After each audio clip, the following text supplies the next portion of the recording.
오늘은 11월 첫째 주일입니다. 이제 가을은 온데간데 없고 이제 초겨울이 된 것 같지요. 11월은 추수의 계절입니다. 그래서 오늘부터 3주간 동안 시편 136편 전체를, 오늘은 9절까지입니다만은 136편 이 감사의 시 전체를 3주간에 걸쳐서 한번 살펴보고자 그렇게 생각합니다. 이 시편 136편은 저도 처음부터 끝까지 다 말씀을 전해본 적이 없어요. 제가 처음 이 말씀을 준비해서 한번 증거해 보려고 합니다. 시편 136편은 성경에 보면 감사의 시가 많이 나옵니다. 그런데 많은 감사의 시 가운데 독특한 대표적인 감사의 시다. 이 시편 136편은 대표적인 감사의 시라, 그렇게 말할 수가 있습니다. 구약에 보면 하나님께서 이스라엘을 가나안 땅에 들어가서 아무것도 없는 그들에게 땅을 주십니다. 땅을 주시고 그리고 곡식을 지을 수 있게 해주셨지요. 그래서 그들이 농사를 마친 이후에 하나님께서 많은 풍성한 열매를 주신 것에 감사해서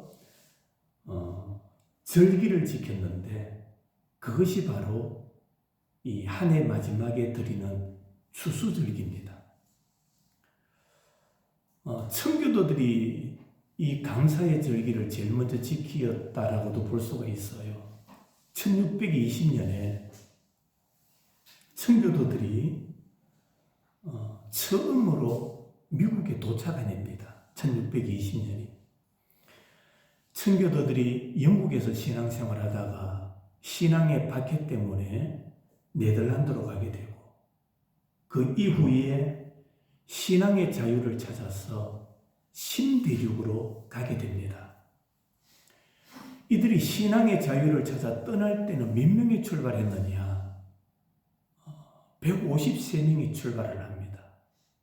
그런데 메이플라워라는 이 배를 타고 무려 70여일에 걸쳐서 대서양을 지나가요. 그 과정이 얼마나 힘들었던지 153명이 출발했는데 대서양을 건너는 동안에 51명이 세상을 떠나게 됩니다. 그리고 미국에 도착한 인원은 102명이죠. 그들이 미국에 도착했던 날이 11월 21일이라고 합니다. 도착한 이후에 그들이 너무나 하나님의 은혜가 감사해서 하나님 앞에 예배를 올리고, 그러고 난 다음에 자기들이 살 집을 먼저 짓는 게 아니에요. 청교도들은 도착하자마자 제일 먼저 했던 게 뭐냐 하면 교회입니다.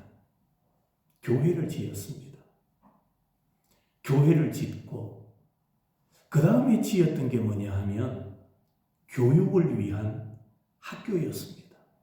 학교 짓고 그리고 지었던 것이 자기들이 거처할 집을 지었던 겁니다. 그들이 한 해의 마지막 11월 마지막에 도착하고 나니까 먹을 것이 있겠습니까? 아무것도 없지요. 그 해를 지나면서, 그 겨울을 지나면서 그들이 많은 고생을 합니다. 그리고 봄이 되어서 농사를 짓습니다. 그 땅에 있는 나무들을 다 베어내고 거기에다가 씨를 뿌리게 되죠. 그런데 놀랍게도 하나님께서 풍성한 열매를 허락해 주셨던 겁니다.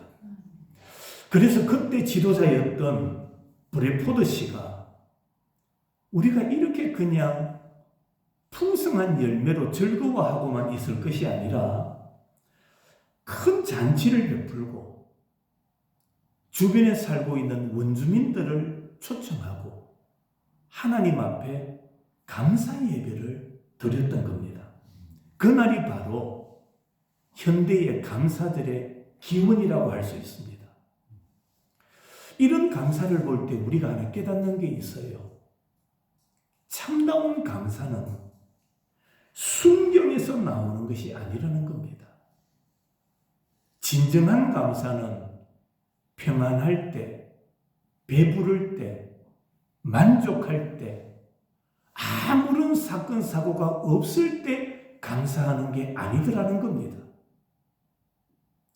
진정한 감사는 어디서 나오느냐? 역경을 통과할 때, 어려움을 지나갈 때, 환난을 당한 이후에 하나님의 놀라운 은혜를 맛보고 감사하게 되더라는 것입니다. 2025년도를 시작한 지가 얼마 되지 않는 것 같은데 이제 한 해를 마무리하게 되죠. 한 해를 되돌아보면 우리나라 안에도 많은 변화가 있었고 또 우리들의 생활 속에도 많은 어려움들이 있었습니다. 우리는 감사절기를 맞이해서 곡식이 잘 되고 우리가 큰 질병에 걸리지 않은 것으로 인하여 감사를 드린다면 그것은 아주 수준 낮은 감사예요. 그래서 성경에서 우리에게 주시는 말씀이 뭡니까? 범사에 감사해라. 범사에 감사하라. 이 감사들의 출발이 바로 그런 감사에서 시작되어야 한다는 겁니다. 범사에 감사해라.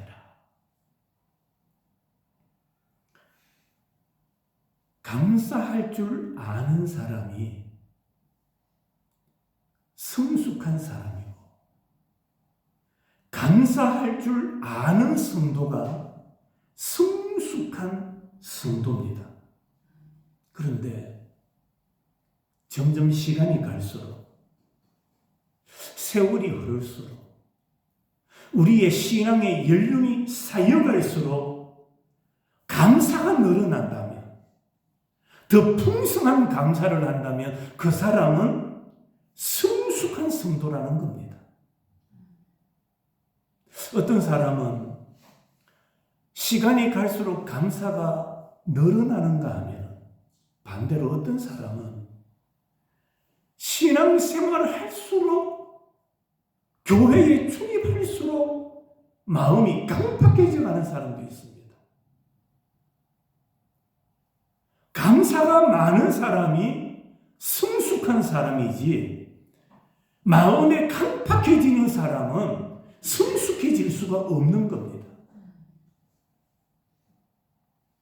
이 시편 136편은 대표적인 감사의 시라고 했지요. 크게 세 부분으로 나눌 수가 있습니다. 오늘 읽었던 1절부터 9절까지의 말씀은 창조에 대한 감사요, 환경에 대한 감사입니다. 다음 주에 살펴볼 10절부터 15절까지의 말씀은 애굽에서 나온 감사입니다. 그러니까 구원에 대한 감사죠. 애굽에서 나온 감사. 16절부터 마지막까지는 가나안 땅을 정복해 갑니다. 가나안 땅을 정복해 들어가면서 많은 난관이 있었어요. 많은 어려움이 있었지요. 그런데 하나님께서 그 땅의 백성들의 마음을 녹여주셔서 그 강팍한 마음을 녹여주셔서 하나님의 은혜로 그 가나안 땅을 하나하나 정복해 들어가니 승리에 대한 감사라는 겁니다. 그러니까 크게 보면 창조에 대한 감사, 구원에 대한 감사, 승리에 대한 감사입니다. 이것을 좀 더 구체적으로 오늘 본문의 내용을 한번 살펴보고자 합니다. 첫 번째로 우리는 위대하신 하나님께 감사해야 돼요. 위대하신 하나님. 자, 오늘 1절을 봅니다. 1절. 여호와께 감사하라. 그는 선하시며 그 인자하심이 영원하미로다. 누구에게 감사하라? 여호와께 감사하라. 여호와 하나님의 본명입니다. 여호와 스스로 계신 분, 불변하시는 분, 약속하신 것을 반드시 지키시는 하나님이시기에 감사하라. 여호와께 감사하라. 바로 그 말입니다. 우리 하나님은 변하지 않는 분입니다. 불변하신 분입니다. 성경은 언약이죠. 언약. 약속입니다. 약속. 하나님께서 우리에게 주신 약속이에요. 이렇게 예배하고 이렇게 살아라. 이렇게 하나님의 백성답게 살면 내가 이렇게 인도하고 이렇게 복을 주겠다. 약속이에요. 약속. 그러나 너희가 여호와를 잊어버리고 세상 신을 따라가고 세상 말에 귀를 기울이면 너는 이런 고통과 이런 절망에 빠져들 것이다. 하나님의 약속인 거예요. 하나님은 약속하신 것을 반드시 지키시는 여호와 하나님이시기에 감사하라. 그 말입니다. 특별히 1절부터 계속 반복되는 감사해야 될 이유가 나옵니다. 우리가 왜 감사해야 되느냐? 그는 뭐하시며 선하시며 인자하심이 영원하시기 때문이다. 자, 선하다 이 말의 뜻이 뭘까요? 선하다. 우리가 사용하는 선함은 저 사람은 욕도 안 하고 화도 잘 안 내고 뭐 밥도 잘 내고 그런 사람을 가리켜서 선하다라고 우리는 표현을 하지요. 그러나 오늘 본문에서 선하다 이 말의 뜻은 하나님의 속성인데 무슨 의미를 가지고 있느냐? 하나님은 옳은 분이시다. 선하다. 하나님은 옳다. 하나님은 옳은 하나님이시다. 이 말입니다. 하나님이 하시는 모든 일은 좋다. 이 말입니다. 옳은 하나님이 하시는 일이니 좋을 수밖에 없는 거예요. 옳은 분이 우리를 인도하시고 옳은 분이 우리를 다스리시니 참으로 감사한 거예요. 하나님은 옳으신 분이에요. 사람은 옳다 해도 그 안에 죄성이 가득해요. 사람은 옳다 해도 언제 마음이 변할지 모르는 거예요. 그러나 하나님은 변하지 않으시는 분입니다. 옳은 하나님이시기에 그가 하시는 모든 일들은 다 좋은 거예요. 하나님은 선하시며 그 다음 그 인자하심이 뭐하다? 영원하다. 인자하심이 영원하다. 주님께서 베푸시는 은총은 특별해요. 하나님의 은혜는 특별하기 때문에 그 은혜가 한순간에 끝나는 게 아니에요. 하나님의 은혜는 영원히 지속되고 반복된다라는 것을 강조하고 있는 겁니다. 하나님의 은혜는 영원합니다. 하나님의 사랑은 영원합니다. 하나님의 복은 영원한 거예요. 그의 인자하심이 영원하미로다. 2절 신들 중에 뛰어난 하나님께 감사하라. 그 인자하심이 영원함이로다. 여기 보니까 신들 중에 뛰어난 신 그렇게 말하지요. 신들 중에 신이시다. 그런 뜻으로서 여호와 하나님은 세상 그 어떤 신과는 비교할 수 없는 위대하신 분이시다. 비교 불가다. 무엇이 여호와 하나님과 비교할 수 있겠느냐? 아무것도 하나님과 비교될 수가 없다 이 말입니다. 세상에 무엇이 하나님과 비교할 수 있겠습니까? 비교 대상이 없는 거예요. 비교할 수 없는 거예요. 신들 중에 신이 되시는 분이신 거예요. 비슷한 의미로 3절 또 나오지요. 주들 중에 뛰어난 주께 감사하라. 그 인자하심이 영원하다. 주들 중에 뛰어난 주. 이게 무슨 말이냐? 우리가 사는 세상에는 자기 자신을 주라고 하는 사람들이 있다는 겁니다. 내가 주다. 내가 하나님이다. 내가 신이다. 그런 자들이 있다는 겁니다. 여러분, 우리나라에 내가 하나님이다, 내가 주다라고 주장하는 사람이 몇 명쯤 될 것 같아요? 40명이 넘는답니다. 아무도 안 놀라시네. 내가 하나님이다라고 하는 사람들이 40명이 넘는데요. 여러분, 세상에 자기 자신을 주라고 말하지만 그 누가 하나님 여호와와 비교할 만한 주인이 있습니까? 아무도 여호와와 비교할 수 없다. 이 말씀은 다른 신들을 인정하는 게 아니에요. 다른 신들을 인정하기 때문에 신들 중에 주들 중에 주라고 말씀하는 게 아닙니다. 도리어 그 반대입니다. 다른 신을 부정하는 말씀인 거예요. 구약 신명기 4장 35절에 이것을 내게 나타내심은 여호와는 하나님이시요 그 외에는 다른 신이 없음을 내게 알게 하려 하심이라. 하나님께서 왜 말씀하느냐? 신들 중에 신, 주들 중에 주, 이 땅에 하나님 이외에 다른 구원자는 없다. 다른 신은 없다. 그걸 말씀하고 있는 겁니다.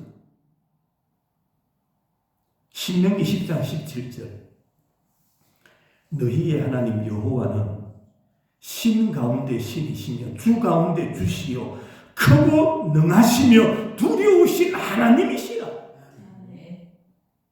다니엘서 2장 47절 너희 하나님은 참으로 모든 신들의 신이시요 모든 왕의 주제시로다. 계시록 17장 14절 19장 16절 만주의 주시요 만왕의 왕이시니라. 무슨 말입니까? 하나님은 이렇게 위대하신 분이시기 때문에 자기 백성을 구원하는데 아무도 할 수 없는 능력의 역사를 이루어 가시는 분이시다. 그래서 오늘 본문에 보면 주님을 찬양하라, 주님께 감사하라 그렇게 권면하면서 하나님의 이름 세 가지를 활용하여 주님의 특별하심을 강조하고 있습니다. 주님의 이름 특별한 세 가지가 뭐냐? 첫째로는 주님은 자기 백성과 특별한 관계를 맺고 계시는 여호와이시다. 여호와. 하나님의 이름인 거예요. 하나님의 이름 여호와. 또 하나가 뭡니까? 여호와는 신들 중에 무엇이다? 신이시다. 신들 중에 신이 되시는 여호와 하나님이시다. 세 번째로는 주들 중에 주가 되신다. 주인이다. 여러분, 이런 놀라운 하나님의 영원한 인자하심을 찬송하고 감사하는 것은 당연한 거예요. 이런 하나님께 찬양하지 않고 감사하지 않는다면 무엇에게 감사하겠습니까? 두 번째로, 하나님은 창조주 하나님이시기에 감사해야 돼요. 창조주가 되신다. 창조주. 4절을 봅니다. 4절. 홀로 큰 기이한 일들을 행하신 이에게 감사하라. 홀로 큰 기이한 일. 여기 기이한 일이 뭘까요? 기이하다. 뒤에 보면은 창조입니다. 구원입니다. 우리에게 승리를 주시는 겁니다. 이게 기이한 일인 거예요. 다시 말하면 하나님의 능력에는 한계가 없다. 하나님의 능력은 한계가 없어요. 우리 인간은 어떻습니까? 우리 인간은 생각하는 것도 한계가 있어요. 일하는 것도 한계가 있지요. 인생을 살아가는 것도 다 한계가 있습니다. 자기가 할 수 있는 영역, 범위가 제한되어 있다는 말입니다. 그러나 하나님은, 하나님의 능력은 한계가 없다. 위대하다. 뛰어나다. 탁월하다. 바로 그 말씀인 겁니다. 또 하나, 주님은 이 위대한 일을 어떻게 행하십니까? 어떻게 행하신다고요? 오늘 4절을 시작하면서 홀로 큰 기이한 일을 행하신다. 홀로 하시는 거예요. 이런 창조와 이런 구원과 이런 승리의 역사를 하나님은 혼자 행하신다 이 말입니다. 그 누구의 도움을 받지 아니하시고 수많은 기적들을 행하시는 하나님이시다. 사람은 홀로 할 수가 없어요. 맞지요? 혼자 할 수 없습니다. 대농한다. 많은 큰 농사를 짓는다. 혼자 못해요. 기계도 필요하고요. 농기계가 얼마나 많습니까? 기계가 다 합니까? 아니죠. 사람의 손도 빌려야 되고요. 혼자 못합니다. 사람 살아가는 것도 혼자 삽니까? 혼자 못 살아요. 같이 힘이 되어주는 사람이 필요한 거예요.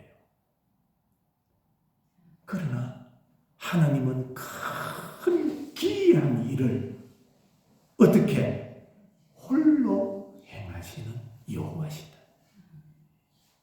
홀로 행하시는 거예요. 그 누구의 사람의 도움도 받지 아니하시고 오히려 하나님이 행하시는 일에 사람은 걸림돌이 될 뿐이에요. 왜냐? 하나님의 생각과 우리의 생각은 같지 않기 때문에, 하나님의 능력과 인간의 능력은 같지 않기 때문에 인간은 하나님이 행하시는 일에 방해꾼이 될 뿐이에요. 하나님은 큰 일을 홀로 행하시는 분이시다. 그 홀로 행하시는 일을 오늘 5절에도 설명합니다. 5절 봅시다. 지혜로 무엇을 지으시니 하늘을 지으신 이에게 감사하라. 지혜로 하늘을 지으셨다. 창조는 전지전능하신 하나님의 지혜의 산물인 거예요.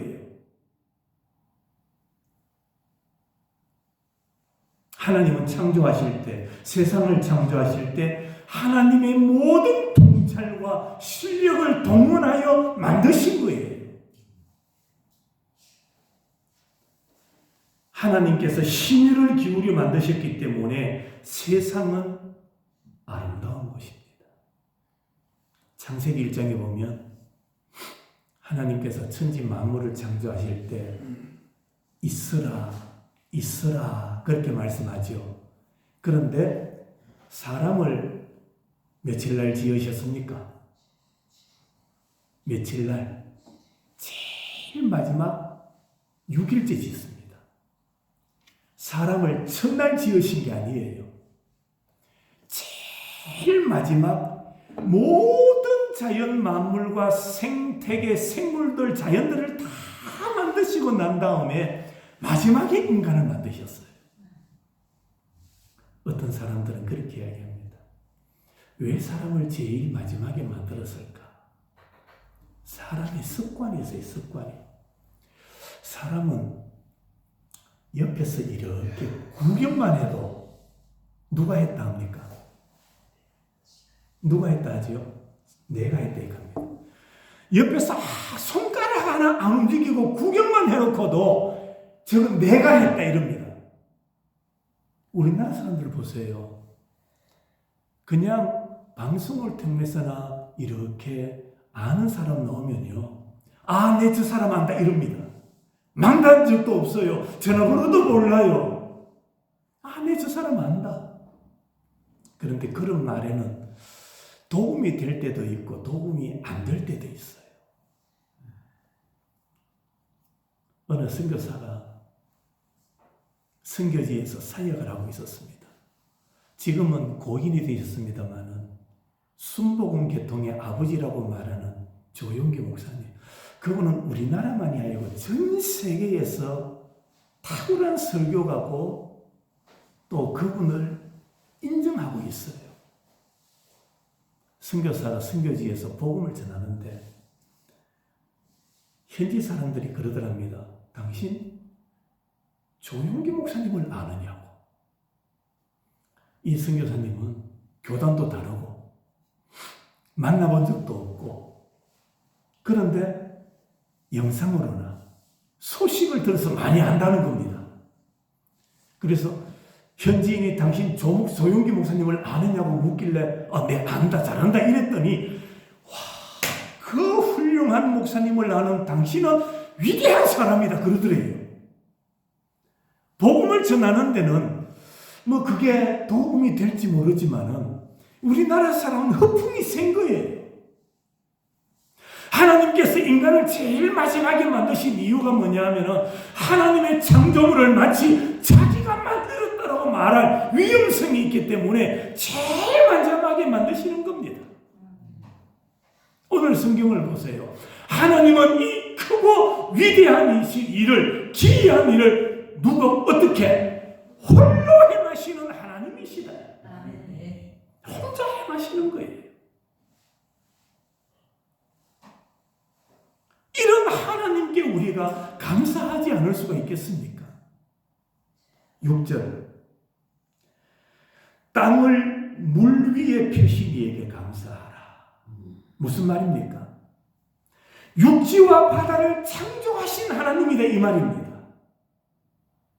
육지도 바다도 하나님이 창조하셨다. 여기 땅을 물 위에 뭐 했다? 펴신, 폈다, 펴다라고 말했죠. 여기서 펴다 이 말의 뜻을 좀 더 쉽게 설명하면 이렇습니다. 여러분들 요즘은 잘 우리가 못 봅니다만은 그 양찰 같은 거 있죠. 세숫대야 같은 거, 뭐 그런 종류인데 그것이 구부려져 있을 때 우리는 망치로 어떻게 합니까? 두들기지. 망치로 두들기다 보면은 그것이 어떻게 되죠? 펴지는 거예요. 바로 그 의미입니다. 펴다. 땅을 물 위에 펴다. 펴시니 여러분 땅이 너무 딱하게 굳어 있으면 우리가 사용할 수 있어요? 없어요? 사용할 수가 없습니다. 그래서 하나님께서 두들기시는 거예요. 하나님께서 두들겨서 적당하게 우리가 사용할 수 있도록 만들어 주시는 거예요. 땅이 너무 굳어버리면 농사를 지을 수가 없어요. 반대로 땅이 너무 물러요. 땅이 너무 물으면 걸어다니지도 못하고 그런 곳에 집을 짓지도 못해요. 집사님 타작하셨어요? 여름에는 비가 안 왔죠. 가물었어요. 이제 수확을 해야 되는데 비가 많이 왔어요. 논에 물이 많아요. 기계가 들어갈 수가 없어서 자꾸 늦추는 거예요. 땅이 무르니까 들어갈 수가 없는 겁니다. 그런데 하나님께서 땅을 물 위에 푸셨다. 우리가 사용하기에 적절하도록 적당하도록 하나님께서 펴주셨다. 그런 하나님이시기에 우리는 하나님께 뭐 해야 된다? 감사해야 된다. 하나님께 감사하라. 7절 큰 빛들을 지으신 이에게 감사하라. 큰 빛들. 큰 빛이 뭡니까? 해와 달과 별들입니다. 여러분, 이것이 있어야 계절의 순환이 가능하고 사람이 살아갈 수가 있어요. 빛이 있기 때문에 모든 질서가 시작이 됩니다. 여러분, 지금도 빛이 없다고 생각해 보세요. 얼마나 답답하겠습니까? 놀라운 것은 이 빛들을 하나님께서 우리에게 공짜로 주셨어요. 맞죠? 이 모든 빛을 공짜로 주셨어요.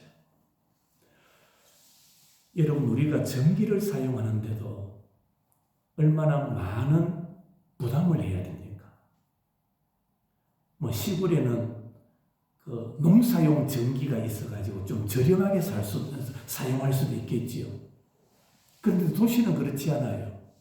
전기료가 비싸니까 겨울이 되면은 난방도 힘들어하고 여름에는 에어컨 트는 것도 무서워하고. 왜? 그만큼 사용료를 지불해야 되기 때문에. 우리가 사용하는 이 태양빛의 사용료를 하나님이 돈으로 받으신다면 우리가 이 태양을 사용할 수 있을까요? 그런데 하나님께서 그 빛을 우리에게 주셔서 무료로, 공짜로 사용하도록 선물로 주신 거예요.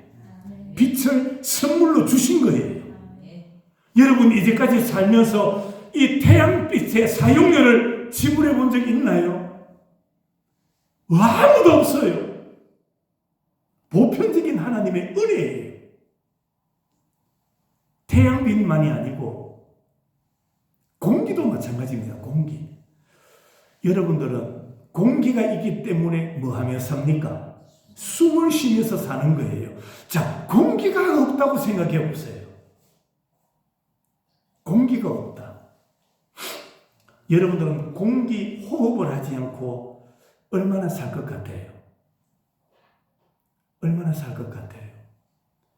좀 훈련된 분은 한 5분도 뭐 견딜 수 있고 한 10분도 견딜 수 있겠죠. 그런데 이 훈련되지 않은 사람은 2분을 못 견뎌요. 1분을 못 견뎌요. 집에 가서 한번 연습해봐요. 숨을 참고 내가 얼마나 견디는가 한번 보라니까요. 짐승인들 공기 없이 살 수 있나요? 그런데 하나님은 이 공기를 우리에게 선물로 주신 거예요. 공짜로 주신 거예요. 우리가 태양빛을 사용하고 공기를 사용하면서도 감사하지 않을 때가 얼마나 많습니까? 감사를 모르고 살아갈 때가 얼마나 많으냐는 겁니다. 우리는 이렇게 무료로 주신 태양빛을 무료로 주시고 마음껏 공기를 호흡할 수 있도록 주신 하나님께 감사하는 여러분이 되시기를 바랍니다. 감사해야 돼요. 8절 해로 낮을 주관하신 이에게 감사하라. 하나님이 해로 낮을 주관하게 하셨기 때문에 감사해야 돼요. 여러분, 해가 있기 때문에 우리는 따스함을 느끼는 겁니다. 요즘 그렇더라고요. 차가울 때 햇빛에 나가 있으면 따뜻하더라고요. 그 빛으로 인해서 우리는 낮에 활동할 수가 있습니다. 해는 모든 짐승과 식물의 생명을 선사하는 거예요. 햇빛이 없으면 열매를 맺지 못합니다. 열매가 있어도 아무 맛이 없을 거예요. 햇빛을 통해서 익혀주셔야 되는 거예요. 맛을 내게 만들어주시는 거예요. 그러면 우리가 과일을 먹을 때마다 이 빛을 주셔서 열매를 주신 하나님께 뭐 해야 됩니까? 감사해야 돼요. 마지막 9절 달과 별들로 밤을 주관하신 이에게 감사하라. 하나님이 달과 별들로 밤을 주관하게 하신 것을 감사해야 돼요. 어두운 밤길을 갈 때 달과 별은 우리의 친구가 되어주고 가는 길을 밝혀주고 우리가 잠든 동안에도 세상을 밝혀 지켜주고 있는 거예요. 그렇기 때문에 우리는 해와 달과 별들을 생각할 때마다 하나님 앞에 감사할 수가 있는 겁니다. 해와 달과 별은 창조주 하나님께서 온 인류에게 내려주신 보편적인 은혜인 것입니다. 이제 말씀을 마칩니다. 세상 모든 사람들이 감사하며 살아야 하겠지만 특별히 성도는 더 감사해야 될 이유가 있습니다. 성도는 더 감사해야 돼요. 그 이유는 하나님은 위대하신 하나님이시기 때문에 선하신 하나님, 신들 중에 신이 되시고 주들 중에 주가 되신 위대하신 여호와 하나님이시기 때문에 감사해야 돼요. 뿐만 아니라 홀로 큰 기이한 일을 행하시고 지혜로 하늘을 지으시고 땅을 물 위에 펴시며 큰 빛들을 지으신 이에게 우리는 감사하며 살아야 하는 겁니다. 하늘을 보면서 산천 초목을 보면서 사람의 모습을 보면서 동이 트는 아침에 해 지는 저녁에 그리고 식탁 앞에서 우리는 물 한 모금을 마시면서도 감사해야 돼요. 우리가 마음껏 음식을 먹고 물을 들이키다 보니 먹을 수 있는 것에 대한 감사를 잊어버리고 살아갈 때가 많습니다. 저는 농담삼아 그런 이야기를 가끔 해요. 교회가 부흥해야 되는데 교회는 부흥하지 않고 요즘 어디가 부흥하는지 아십니까? 요양병원이 부흥해요. 요양병원이 부흥해요.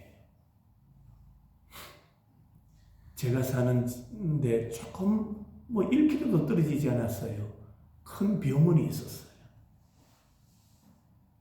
병원이 문을 닫고 수리를 하더라고요. 뭘 하느냐? 소문을 들어보니까 요양병원을 한대요. 길을 가다 보면 요양병원은 얼마나 많은지 몰라요. 여러분, 그만큼 사람들은 어려워지고 약해지고 병들고 고통당하고 그곳에 가보면 음식도 제대로 못 먹고 물 한 모금도 못 마시고 그렇게 생명을 이어가는 사람들이 얼마나 많은지 아세요? 오늘도 마음껏 걸어다닐 수 있고 오늘도 맛있는 음식을 마음껏 맛있게 먹고 목마를 때 물을 들이킬 수 있고 이것 또한 하나님 앞에 감사하시기를 바랍니다. 감사하셔야 돼요. 맛있는 음식을 앞에 두고 먹지 못하는 아픔과 고통을 아십니까? 어젯밤에 잠을 잘 주무셨어요? 잠을 잘 잘 수 있다는 그 자체도 얼마나 큰 복인지 아세요? 제가 한 번은 부교육자들이 많았는데 그 부교육자 가운데 토요일 날 교회 새벽 기도를 시켰어요. 새벽 기도를 시켰더니 새벽 기도를 하고 아침에 출근을 하는데 그 전도사님의 눈이 빨갛게 충혈되어 있어요. 눈이. 자네 왜 눈이 왜 그래? 제가 물었죠. 물었더니 옆에 다른 교육자들이 이야기하더라고요. 목사님, 오늘 새벽기도 인도한다고 어젯밤에 잠을 못 잤대요. 새벽기도 인도하는데 왜 잠을 못 자니? 물었더니 일어나지 못할까 밤을 새웠다는 겁니다. 잠을 한숨도 못 자고 꼬박 새벽까지 눈 뜨고 있다가 새벽기도 나왔다가 또 씻고 출근을 했다는 겁니다. 잠을 못 자니까 눈에 충혈이 오죠. 잠을 못 자니까 정신이 해롱해롱하죠. 일과가 다 무너지는 거예요. 편안히 잠잘 수 있다는 것도 큰 은혜입니다. 큰 은혜입니다. 우리가 그런 은혜를 누리며 살아가면서도 감사를 잊어버릴 때가 얼마나 많습니까? 한 주간 하나님의 은혜를 생각하십시다. 하나님이 행하신 귀한 일들을 생각하십시다. 그러면서 하나님 앞에 감사하십시다. 세상에 불평할 요소들이 얼마나 많은지 몰라요. 불평할 사건들이 얼마나 많은지 몰라요. 그런 세상에서 그 세상에 불평할 거리만 찾는 자가 아니라 그런 가운데서 우리에게 베풀어 주시는 하나님의 귀한 일을 생각하며 하나님의 놀라운 홀로 행하시는 하나님의 귀한 일을 생각하면서 이번 한 주간 감사하시기 바랍니다. 감사하며 사십시다. 감사하며 살다가 추수감사주의를 맞이하면 얼마나 감격하겠습니까? 얼마나 놀랍겠습니까? 얼마나 그 은혜가 크겠습니까? 감사 없이 불평하다가 불만만 내쏟다가 감사주의를 맞이하는 것이 아니라 늘 그렇게 살아야 되지만 살지 못했다 할지라도 이 11월을 시작하면서 감사를 회복하고 또 감사해보고 하나님의 놀라운 홀로 행하시는 귀한 일들을 생각하면서 또 감사 찾고 또 감사하고 감사하다가 우리가 감사절을 맞이한다면 얼마나 하나님의 은혜가 놀랍겠습니까? 한 주간 감사하십시다. 여호와께 감사하라. 여호와께 감사하라. 오늘 말씀 기억하고 한 주간 감사하며 승리의 삶을 살아가는 모든 성도들이 되시기를 주님의 이름으로 축원합니다. 하나님 아버지